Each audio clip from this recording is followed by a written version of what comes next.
श्री राम। 850 सर्ग। वशिष्ठ ऋषि के पुत्रों का त्रिशंकु को डांट बताकर घर लौटने के लिए आज्ञा देना तथा उन्हें दूसरा पुरोहित बनाने के लिए उद्युत देख शाप प्रदान और उनके शाप से चांडाल हुए त्रिशंकु का विश्वामित्र जी की शरण में जाना। रघुनंदन, राजा त्रिशंकु का यह वचन सुनकर वशिष्ठ मुनि के वे 100 पुत्र कुपित हो उनसे इस प्रकार बोले, दुर्बुद्धे, तुम्हारे सत्यवादी गुरु ने जब तुम्हें मना कर दिया है तब तुमने उनका उल्लंघन करके दूसरी शाखा का आश्रय कैसे लिया। समस्त इक्ष्वाकुवंशी क्षत्रियों के लिए पुरोहित वशिष्ठ जी ही परम गति है। उन सत्यवादी महात्मा की बात को कोई अन्यथा नहीं कर सकता। जिस यज्ञ कर्म को उन भगवान वशिष्ठ मुनि ने असंभव बताया है उसे हम लोग कैसे कर सकते हैं। नरश्रेष्ठ, तुम अभी नादान हो, अपने नगर को लौट जाओ।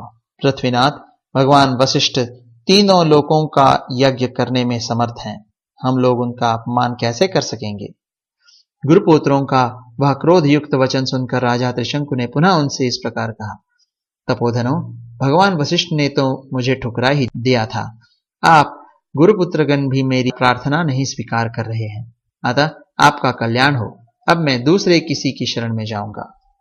त्रिशंकु का यह घोर अभिसंधिपूर्ण वचन सुनकर महर्षि के पुत्रों ने अत्यंत कुपित हो उन्हें शाप दे दिया। अरे जा, तू चांडाल हो जाएगा। ऐसा कहकर वे महात्मा अपने अपने आश्रम में प्रविष्ट हो गए। तदनंतर रात व्यतीत होते ही राजा त्रिशंकु चांडाल हो गए।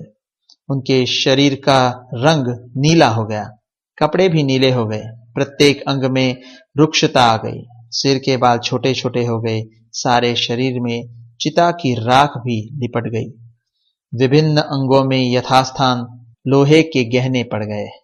श्री राम अपने राजा को चांडाल के रूप में देखकर सब मंत्री और पुरवासी जो उनके साथ आए थे उन्हें छोड़कर भाग गए। ककुत्स्थनंदन, वे धीर स्वभाव नरेश दिन रात चिंता की आग में जलने लगे और अकेले ही तपोधन विश्वामित्र की शरण में गए। श्री राम, विश्वामित्र ने देखा राजा का जीवन निष्फल हो गया है। उन्हें चांडाल के रूप में देखकर उन महातेजस्वी परम धर्मात्मा मुनि के हृदय में करुणा भर आई।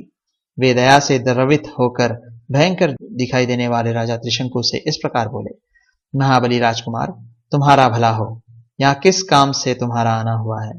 वीर अयोध्या नरेश, जान पड़ता है कि तुम शाप से चांडाल भाव को प्राप्त हो गए हो। विश्वामित्र की बात सुनकर चांडाल भाव को प्राप्त हुए और वाणी के तात्पर्य को समझने वाले राजा त्रिशंकु ने हाथ जोड़कर वाक्यार्थ को विद विश्वामित्र मुनि से इस प्रकार कहा, महर्षे, मुझे गुरु तथा गुरुपुत्रों ने ठुकरा दिया। मैं जिस मनोभिष्ट वस्तु को पाना चाहता था उसे न पाकर इच्छा के विपरीत अनर्थ का भागी हो गया। सौम्य दर्शन मुनिवर, मैं चाहता था कि इसी शरीर से स्वर्ग को जाऊं, परंतु यह इच्छा पूर्ण न हो सकी। मैंने सैकड़ों यज्ञ किए हैं किंतु उनका भी कोई फल नहीं मिल रहा है। सौम्य, मैं क्षत्रिय धर्म की शपथ खाकर आपसे कहता हूं कि बड़े से बड़े संकट में पड़ने पर भी न तो पहले कभी मैंने मिथ्या भाषण किया है और भविष्य में ही कभी करूंगा। मैंने नाना प्रकार के यज्ञों का अनुष्ठान किया, प्रजाजनों की धर्मपूर्वक रक्षा की और शील एवं सदाचार के द्वारा महात्माओं तथा गुरुजनों को संतुष्ट रखने का प्रयास किया।